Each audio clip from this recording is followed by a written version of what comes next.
Buenas tardes, gracias a todos por estar aquí. Hoy es un día importante para Ediciones Vitruvio porque empezamos una fase que medio empezó la semana que viene, pero hoy ya es de otra manera, con un autor que nos gusta mucho y nos parece muy interesante, ¿no? Y hoy empezamos a hacer presentaciones online y, deciros que seguiremos haciéndolas, incluso cuando el curso que viene se alternarán las presentaciones online con las presentaciones de toda la vida, ¿no? Hoy tenemos En Paradero Desconocido, que es un libro de Felipe Díaz Pardo, ¿no? Un libro que a mí me gustó mucho cuando lo leí la primera vez, porque me parece un libro con mucha fuerza, un libro muy dinámico, muy abierto, muy valiente, de un poeta muy sutil y a la vez muy enérgico, ¿no? Me parece una poesía que además suena muy bien, tiene mucha fuerza, tiene a veces un doble sentido muy calculado y a la vez mucha emoción. Yo creo que es un libro que os va a gustar mucho y creo que es un libro llamado a ser leído y prestado mucha atención, ¿no? Así que me gusta especialmente que el primer acto online de esta naturaleza sea con un autor como Felipe Díaz Pardo, que además es un autor con recorrido y que tiene mucho que hacer, además un buen conocedor de la poesía española contemporánea, ¿no? Así nada más, ahora entrará él, leerá sus poemas, podremos disfrutarlos yo creo que esta es una forma distinta de disfrutar la poesía, pero también emocionante, y que yo creo que también nos dará, al igual que las lecturas y las presentaciones presenciales, nos dará momentos de mucha intensidad. Así que muchas gracias a todos los que estáis este viernes por la tarde aquí escuchándonos, y en estos momentos, ahora en unos segundillos, entra el poeta Felipe Díaz Pardo. Muchas gracias.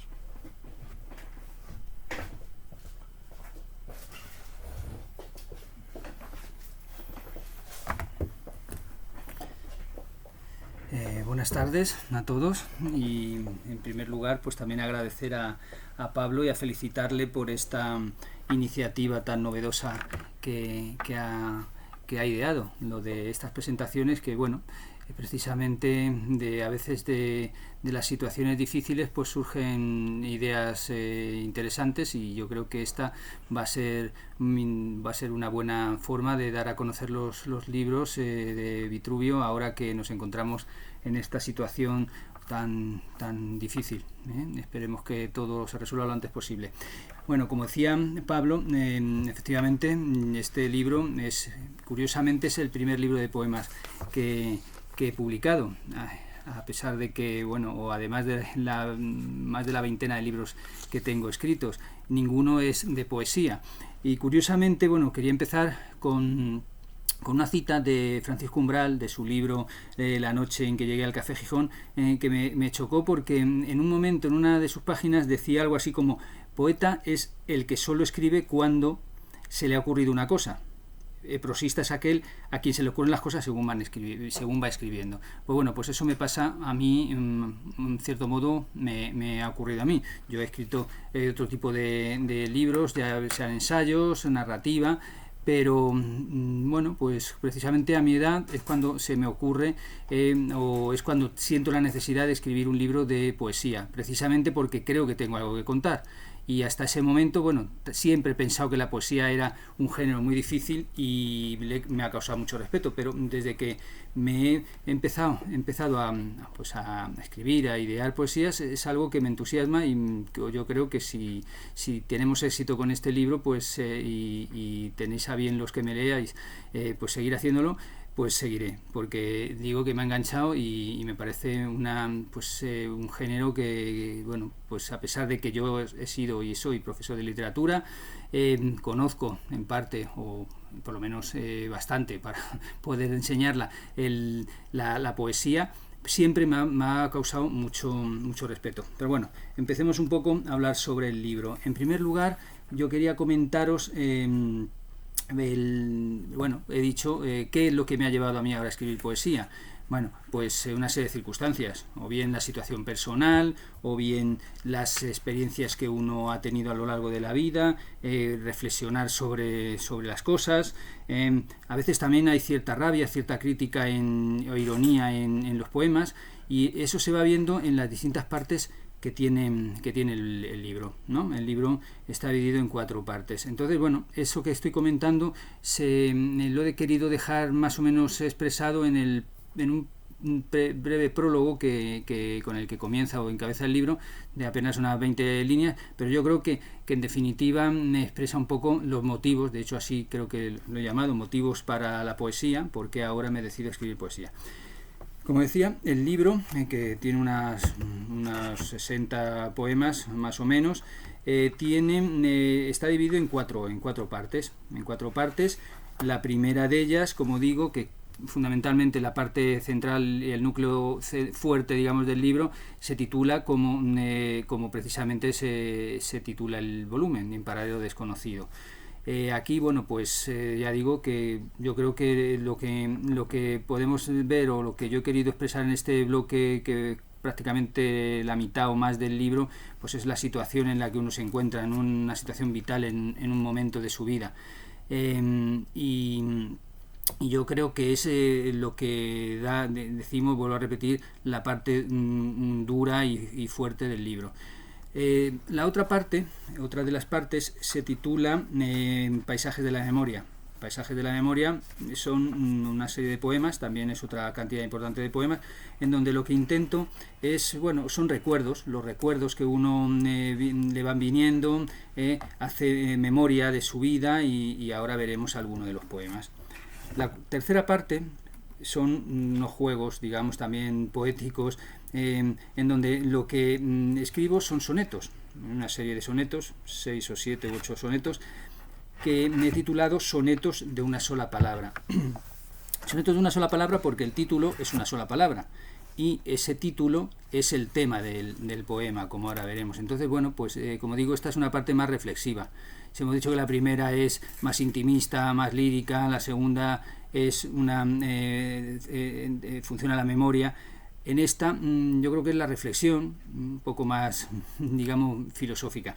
Y por último, la cuarta parte del volumen la hemos titulado Catástrofes literarias, que es un juego con personajes de la literatura, ¿no? Son 6 poemas en romance. Claro, aquí la extensión es mayor, entre 80 a 100 versos cada uno de ellos, en donde se hace un juego literario, a veces irónico, crítico, en donde se recrea varias figuras literarias. Sancho Panza en una, el Cid en otro, Lázaro del Lazarillo de Tormes en el tercer romance, Don Juan en el cuarto, Melibea, y por último Don Álvaro, de la obra del Duque de Rivas, que todos conocemos, romántica.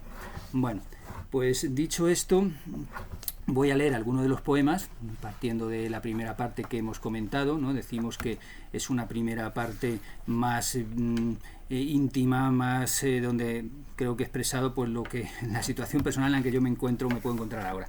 Voy a empezar leyendo uno que titulo Ímpetus y recuerdos. Se llama así, ¿no? Ímpetus y recuerdos. Veo que, cuando la rosa cae, la tarde se detiene. Veo robar al sol los últimos rayos de esperanza. Sombras de paja se vuelven contra mí y alimentan el único fuego que, dentro de mí, se esconde.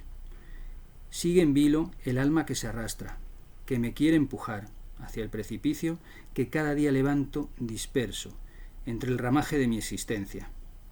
Su sonrisa fue mi sonrisa en atardeceres y crepúsculos. Nacen luces de piedra entre sus ojos y la noche. Bien, otro así, en este tono un tanto melancólico o de rememoración también, podía ser el que titulamos por ejemplo, juego de cosas. Vamos a ver. Empiezo por los más, digamos, solemnes, ¿no? Juego de azar se llama. Que comienza, he puesto una pequeña cita de Jorge Manrique, de una de las coplas, ¿no? Que dice: después de puesta la vida tantas veces por su ley al tablero, que se refiere a su padre, ¿no? Porque sabemos que las coplas de Jorge Manrique es una elegía a su padre muerto, un modelo de caballero medieval. Bueno, pues siguiendo un poco con esa, enlazando con esa cita, El poema dice así: vuelvo a la casilla de salida, cuando lanzo los dados al destino. Mi suerte se repite a cada instante y el tablero recoge mis pisadas con escaso afán de corregirlas. Aún no he aprendido de memoria el reglamento del juego de mi vida. Avanzo y retrocedo, y pierdo el turno cada vez que muevo la ficha con torpeza. Siento entonces el castigo, al llegar a puentes sin corrientes, o al caer en pozos sin salida, hasta verme atrapado en el laberinto de mi desdicha. Son muchas tiradas sin tino, esperando que, tras la cárcel, la calavera o la muerte, corra por fin el dado con que acabar esta partida.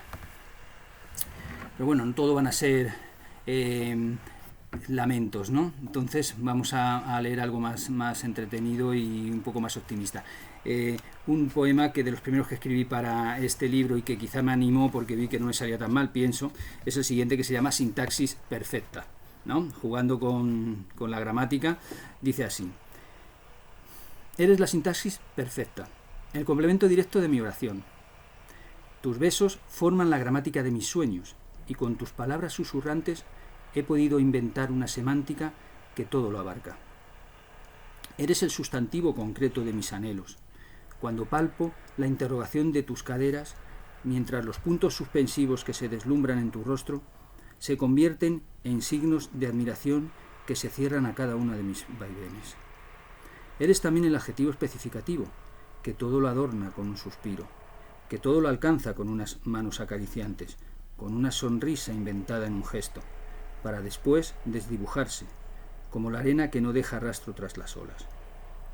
Y termina siendo en mi mente ese verbo perpetuo que todo lo junta, con conjunciones indelebles, con preposiciones inventadas, añadiendo además adverbios necesarios para hacer más largo el tiempo contigo. Eres sin más el ejercicio impuesto que nunca quiere uno terminar, haciendo filigranas con lo imposible, borrando páginas de preguntas y respuestas, para no abandonar así tu recuerdo. Bien, otro poema que da un poco cuenta de mis quehaceres profesionales, en los que tengo que viajar mucho, es un poema que titulo Soco Café Maximilian.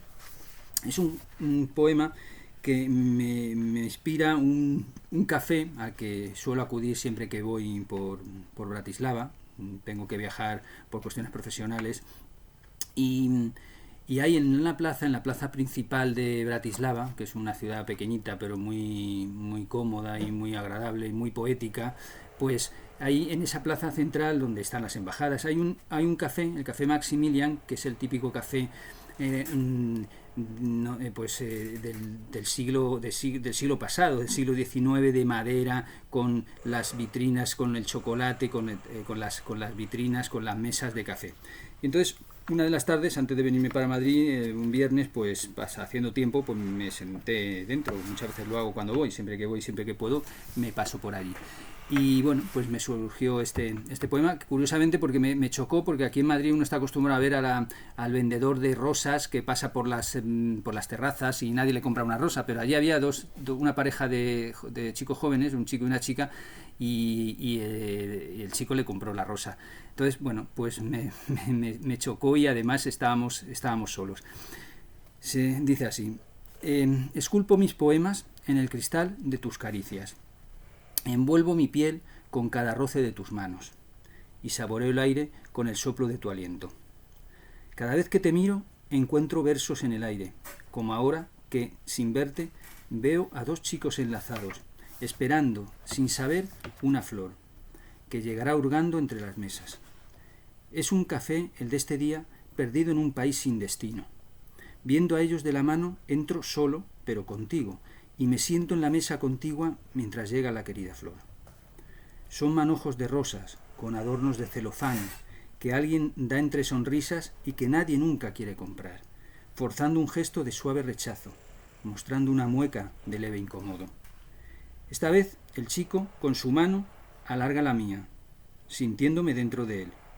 Quisiera verte conmigo, siendo yo él y tú la chica que abraza. Quiero sentirte a mi lado y ofrecerte ese regalo que me ofrece en ese viernes lejano. Y ya por último, para acabar con esta parte, pues yo creo que es obligado leer el poema que da título a esta parte, y que bueno, pues se llama En paradero desconocido, y alude un poco pues a esa sensación de vacío, de desubicación, de sentirse uno perdido, ¿no? Y eso es lo que me hizo, yo creo que engloba un poco la idea de lo que es este libro, ¿no? Bien, pues vamos a ver.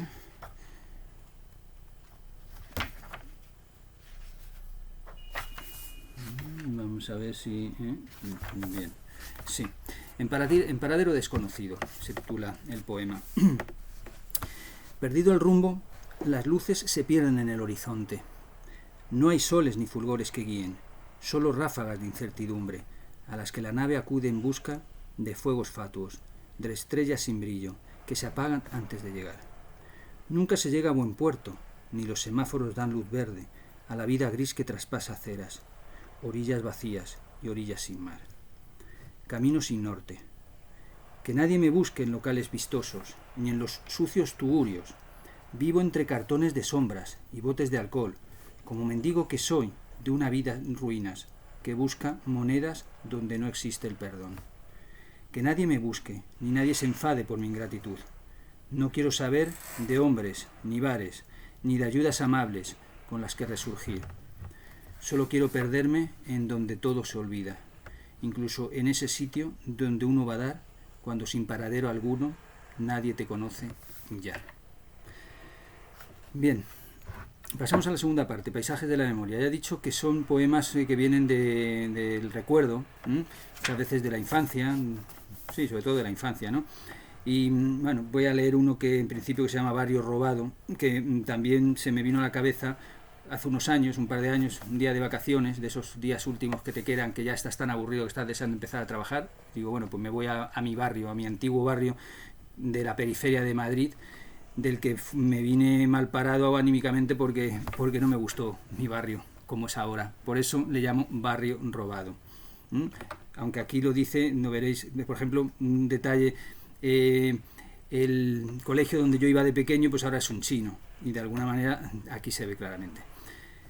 Dice así: no reconozco los jardines de mi infancia, ni las calles, ni los bares, ni las plazas. Recorro de nuevo el camino de otros tiempos y me pierdo en un mundo que no es mío. Aquel colegio de oscuras baldosas, donde mis rodillas se ensuciaban con castigos difíciles de comprender, ahora es un nido de sonrisas amarillas. Aquel reducto de arenas embarradas, donde los juegos se convertían en apasionantes aventuras, ahora es un triste solar abandonado. Aquella taberna con bulliciosos parroquianos, donde los vasos se embalaban hasta alcanzar un destino previsto de antemano, ahora es una puerta fundida con hierros y candados.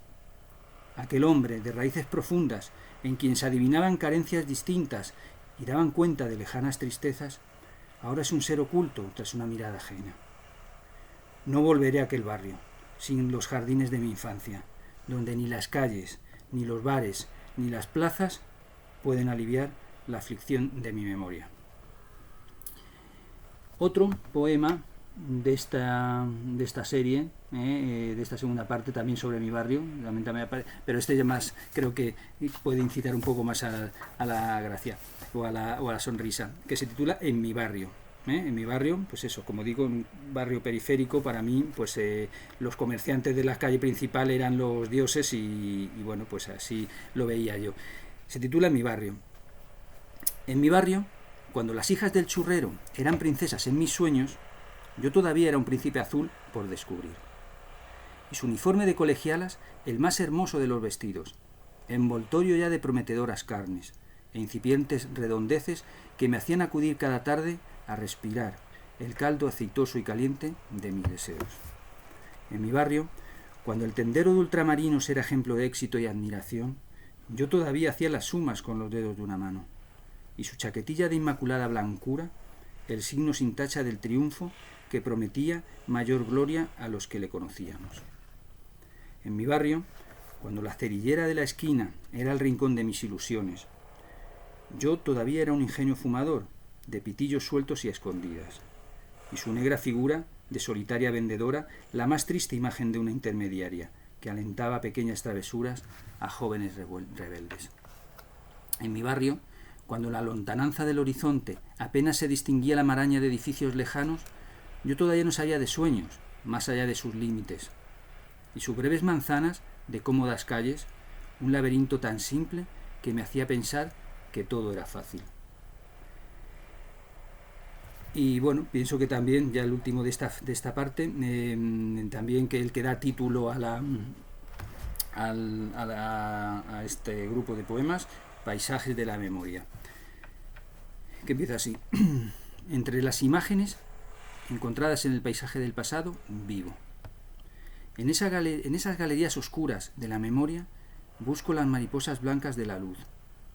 Y siempre tropiezo con el mismo retrato, con el mismo perfil, estampa de un tiempo remoto, icono de lo que ya no es. Entre el silencio de la soledad escucho sus murmullos. En esos susurros silenciosos de la nada se halla la verdad de lo que soy. Porque siempre converso con el mudo reflejo de mis palabras, con el amplio sentido de mi existir, cavilaciones sobre asuntos lejanos, ya muertos, juicios que ya de poco pueden servir. Gracias al verde destello de la esperanza, resisto. Y pasamos al tercer grupo, el de sonetos. Voy a leer uno que se llama, de una sola palabra, palabras, ¿no? A pesar de que jugamos con las palabras y los que escribimos estamos siempre rodeados de palabras, para mí las palabras por sí mismas no valen, y eso es lo que intento demostrar en este soneto, ¿no? Las palabras por sí mismas, si no van acompañadas de hechos en determinados momentos, son palabras vacías. Ven, dice así este soneto. Cáscara hueca sale de la boca, para pedir perdón, callar la culpa, y pierde su intención en cuanto toca el aire donde vuela la disculpa. Las simples palabras de poco valen, si ese vuelo es un puro aleteo, de sílabas y nombres que equivalen al engaño fatal de Prometeo. Mentiras son los vocablos que salen como fáciles notas de solfeo sin componer ninguna melodía. Que los hechos ellos solos avalen nuestra voz y que no sea el falseo de un verbo que ensalce la felonía. Y por último, ya digo, pasamos a la cuarta parte del libro, estos juegos con los personajes literarios, y voy a leer, por no entrar en mayores disquisiciones, porque ya digo que hay cierta ironía y cierta broma en ellos, en el último. Alguien puede pensar que quizá esta parte sobra, pero yo lo que quería era darle un colofón al libro un poco más simpático, porque bueno, reconozco que en algunos casos no es demasiado, no invita mucho al optimismo, pero bueno, por eso digo que he escrito poesía, como dice Francisco Umbral, cuando lo he necesitado, si no, a lo mejor no lo hubiera hecho. Bien, entonces voy a leer el romance de Don Álvaro y su buen tino, que llamo. En el fondo es narrar, resumir el argumento de esta obra, ¿no? Don Álvaro la fuerza del sino, del Duque de Rivas, que a mí siempre me ha hecho mucha gracia, porque tiene todos los elementos más estrambóticos del romanticismo. Yo cuando daba clase a los alumnos de secundaria, intentaba hacerles reír. Nunca he sido una persona muy simpática y chistosa, pero contándole de una manera así exagerada ese argumento, en donde le pasan de todas las desgracias a Don Álvaro, ¿no? Mata al padre de la novia, al hermano, al otro hermano, bueno. Entonces voy a leerlo y ya pues podemos, daríamos por terminada esta lectura y esta presentación y daríamos paso a Pablo para despedirse. Bien, Don Álvaro y su buen tino. Fue afortunado Don Álvaro al hacerse con el amor de dueña tan principal como el de doña Leonor. Pero un detalle, no obstante, nuestro galán olvidó. El padre de la gran dama, para más datos marqués y todo un hombre de honor, vulgar lo consideró, para su hija querida, que era sin duda un primor. Pronto empiezan los problemas y a fugarse van los dos, sin saber que el destino les prepara un culebrón. ¡Cuánta desgracia, señor! ¡Cuánta desgracia sin freno! No se puede ser tan legal y matándose tan bueno. Descubre el padre la fuga y ya se lía la gorda. Cae una pistola al suelo y Leonor queda absorta al ver caer a papá de un tiro de carambola, sin que su amado dispare ni tan siquiera una goma. No le queda más remedio que hacerse eremita sola para penar la desgracia y se marcha mientras llora fuera del mundo habitado. ¡Cuánta desgracia, señor! ¡Cuánta desgracia sin freno! No se puede ser tan legal y matándose ser tan bueno. Pasa un año y en Italia vemos dos colegas juntos. Son don Carlos y don Álvaro, los más amigos del mundo, sin saber ni por asomo de qué iban cada uno. Hijo del marqués, don Carlos, conoce al fin el asunto de que mató a su padre, quien por camarada tuvo. Los dos en duelo batieron, y otra desgracia, así hubo, porque mató sin querer otra vez el que no supo cómo las gasta el destino. Cuánta desgracia, señor, cuánta desgracia sin freno. No se puede ser tan legal y matando ser tan bueno. Pasan ahora más años. 4 serán en concreto los que tarda el otro hijo en descubrir el secreto, paradero del que oculta su delito en un convento, para acabar con la racha que le da tanto tormento. Alfonso llaman al hombre, que quiere vengar los 2 muertos. Padre y hermano eran los 2, esfumados ya del orbe. Sin saber, incauto y torpe, que va a morir el tercero. Un puñal le clava ahora don Carlos a este en el reto, y en esto Leonor pasa, porque vive a un solo metro de quien tenía su amor, para mediar en el duelo y socorrer al hermano. Saca el arma de su pecho y lo hunde en el de ella, para castigar de hecho una posible traición. Don Álvaro, cuando ve esto, se vuelve loco y berrea, clama y ruge sin recelo, gritando desde las rocas, corriendo por vericuetos, se lanza luego al vacío sin mirar ni tener miedo, de que sus sesos se estampen de un buen golpe contra el suelo, y así ver terminar tan linda historia de enredo. Cuánta desgracia, señor, cuánta desgracia sin freno. No se puede ser tan legal, ni matando ser tan bueno. Bien, pues este es el breve recorrido por el libro, mi libro de poemas En paradero desconocido. Esperemos que si os apetece leerlo, pues lo consigáis y ya me iréis diciendo. Ahora vuelvo a dar paso otra vez a Pablo, que se despida de todos vosotros. Un saludo, mucho ánimo para que estos días pasen cuanto antes y lo mejor posible.